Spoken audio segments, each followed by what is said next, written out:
the engine rooms of this coalition, a lot of them you don't even know. APC will not know what hits them coming 2027. You know, when you are dealing with the ruling party and you're in your opposition party, you have to possess exceptional skills, exceptional attributes. You must have to be strong, but you should not be brutal. You should not be reckless, but you have to be courageous. You should not be priggish, but you have to be honest. You should not be proud, but you have to be confident. You should not be a braggart or self-conceited, but you have to be intelligent. You should not be sentimental, but you have to be very compassionate. And of course, you have to be charismatic. Now, all these attributes, if you don't have it, remember, you cannot outdo the ruling party in terms of resources. All right.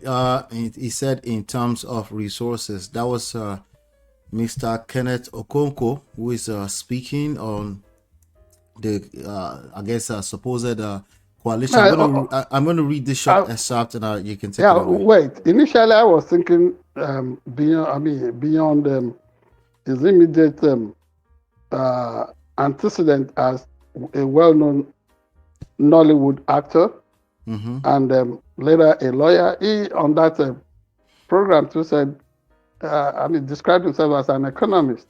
So take it from there. That's interesting. That's interesting. Well, according to The Sun, Kenneth Okonkwo, a politician, lawyer, and prominent actor, has disclosed that the presidential ticket of the newly founded All Democratic Party, ADA, will be accessible to all zones. Okonkwo, who was the spokesperson for the Labour Party presidential candidate in 2023, stated that interested candidates from all regions will be able to exercise their democratic and constitutional right. The lawyer revealed this during an appearance on Channels Television Sunday Politics. So I have a very simple question, sir. Yeah. Go ahead. This ADA of a thing, is this a reality already? What are we talking about here?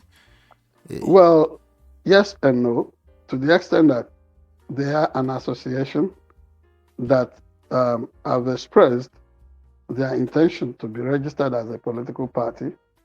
Yeah, you may say they're on their way to getting there, but already you have seen certain missteps or error of omission in their papers.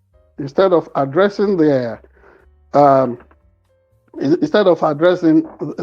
application to the Independent National Electoral Commission, maybe they were in a hurry. I can't hold forth for them. They can always explain the error themselves.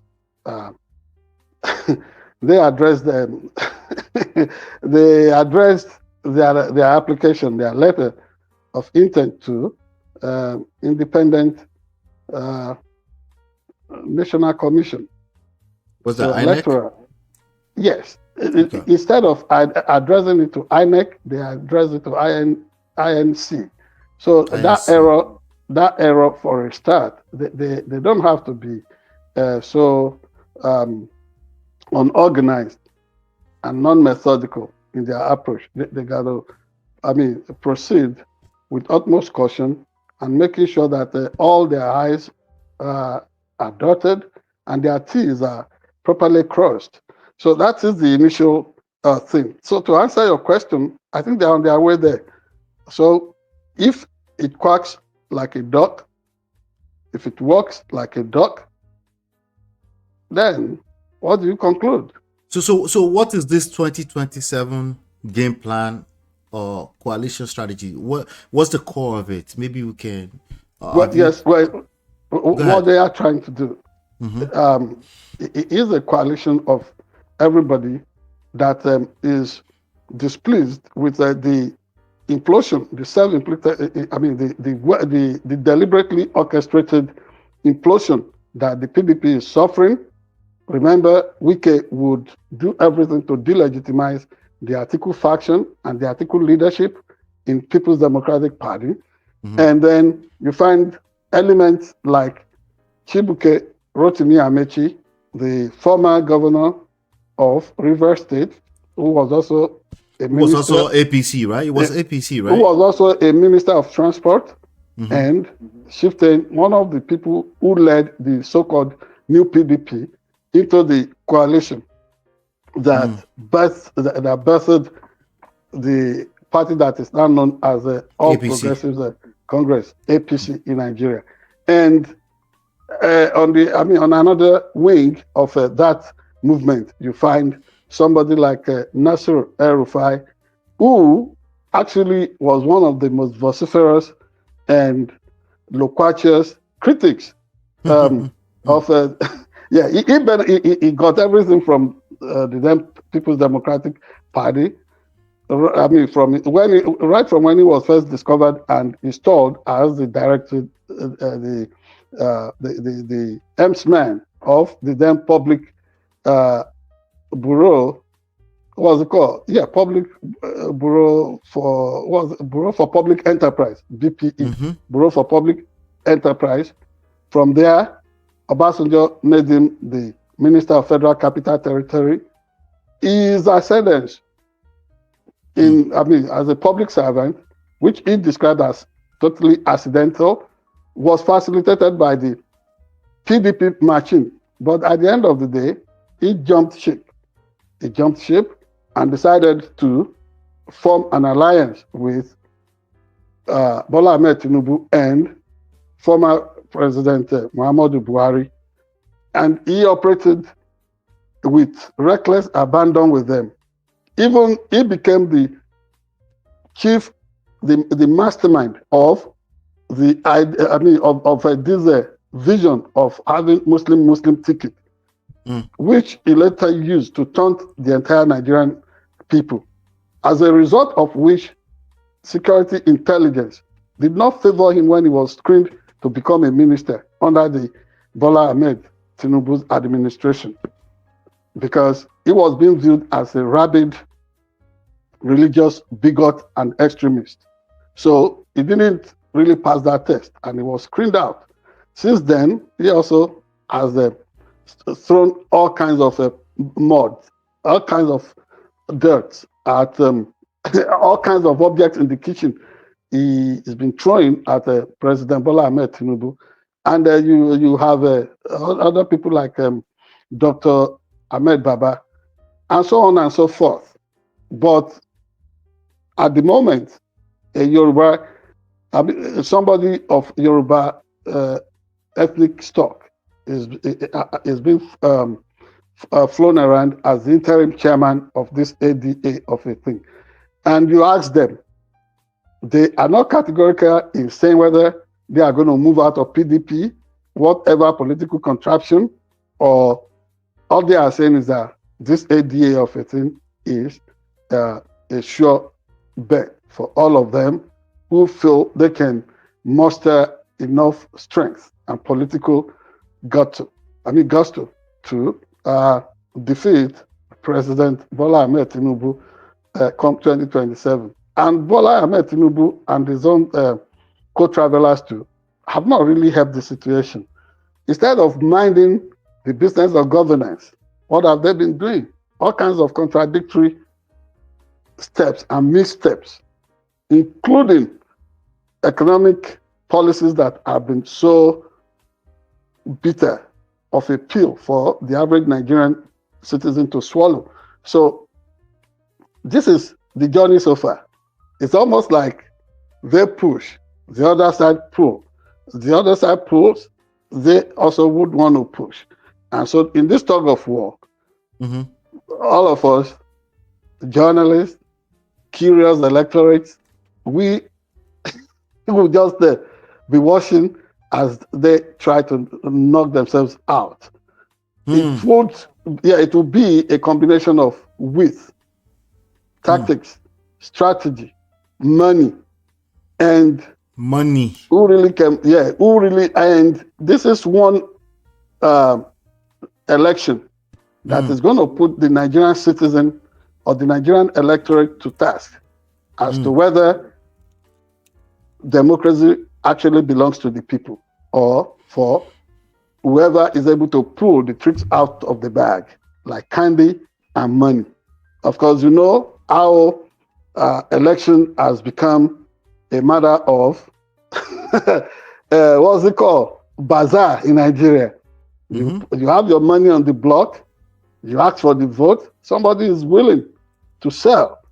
So, would Nigerians be able to take back their democracy, or is going to be at the mercy of their money bags?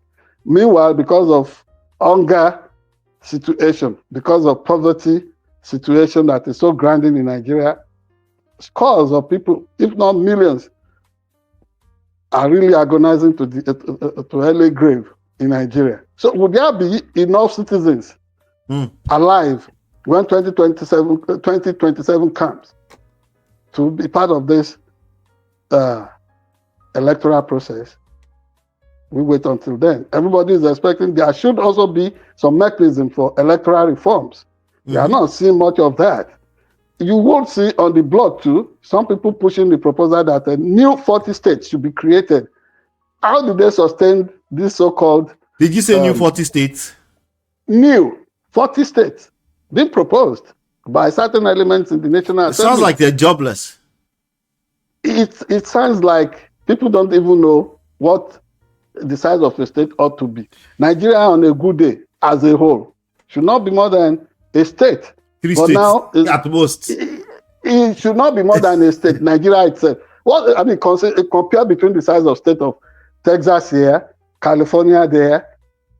It's pretty much the same size. Maybe 2/3. Nigeria is 2/3 of California. Nigeria is like 2.5 or 2.5 times the size of California. 2/3 of California. What is the entire Nigeria? In the state of Kansas where I live, although seen as an average state, you are traveling 8 hours. You are not even yet out of the state.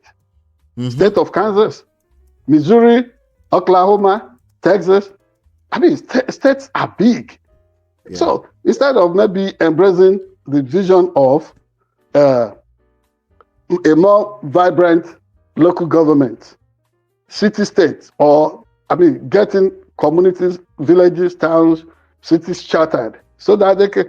I mean, every time they say, "Oh, there is Kabiyesi of this place, the Emir of that place, the Obong or the Obi of that community," they don't really have any power. If you really want to make them relevant, let them run their own communities with certain degree of financial autonomy and political political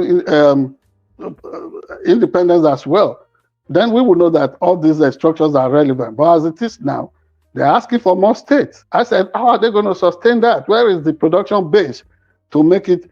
I mean, what would they be doing to so they want to just balkanize the system further, make sure that the unending shame of monthly allocation continues unchallenged. That is not how to grow a modern economy. That is not, this certainly does not recommend itself as a way of growing a modern polity. Yeah. So, we started from Kenneth Okonkwo and former governor Sule Lamido. Now, the Sule Lamido leg of your question. Sule Lamido has said so many things this past week that makes all of us to want to shudder. Honestly, yes, he has the right to challenge. We're going to get to Sule Lamido in a second. Real quick, sir. Live with Natu is in the chat. She said El-Rufai is a vicious person. Is one of the reasons why we're in this insecurity mess. He's supposed to apologize for shoving Tinubu through Nigerians' throats. How are we sure he's not bringing another Tinubu? I agree completely with Natu. And in addition, Natu, let me tell you that whatever the day is going to bring, or how the evening of a day would go, you always know from the dawn, from the morning. This is El-Rufai that went everywhere, giving his greatest benefactor, the man that brought him to the limelight, Abubakar Atiku. Abubakar Atiku was the man that discovered him. Majority of those people who operated in the Obasanjo administration came from PDM. I have a special question though, with respect to that. Let me land this thought, please. Okay. The majority of those people that Atiku Abubakar brought in with the support of people like Mrs. Titi Ajenaku, people like the late Sunday Afolabi, SM Afolabi, and co. You see, they came from the late Shehu Yaradua's political movement known as PDM, which later dissolved with PSP into the defunct what's it called, SDP in those days, during the moribund Third Republic of Ibrahim Babangida. So Atiku was the operative, was the man that was really fixing people up under Obasanjo before they started having their own political tension. Don't forget, Obasanjo as a person can be very good. Would play with you, would play Ayu Olopon, the traditional Ayu game with you. But he is a different person when you are talking of Obasanjo in government. His personal friends actually said this to his face right in my presence. So all these people now that at some point Abubakar Atiku propped up for Obasanjo, chiefly amongst them is Nasir El-Rufai. Look at the way he drew that knife, whether long or short, and backknifed everybody that had been his mentor. This is the same person who is in this coalition. So this coalition itself, let me describe with this oxymoronic phrase, is a marriage of strange political bedfellows. They are all strange political bedfellows. We have to move on. We spent too much time on it. So Natu, I believe you. El-Rufai in the house is going to tear the coalition apart at some point. Just it's a matter of time. I was going to ask you this question, but please note it so you can answer during this Lamido situation. This is the question. If El-Rufai does not bring you your next president, who do you want to bring you your next president? Please answer on the next one. But let's move on right now. Let's move on to. I'm pushing against you and Natu. Hold on. Allah is not a long one. Nigerians should search and discover who their next president should be. They shouldn't wait until. I have to protect my time. Thank you. Let's move. Thank you. All right. Hit the like button, share, subscribe, turn up your notifications, follow. Don't worry. We'll get to the rest of the conversation. We'll be right back.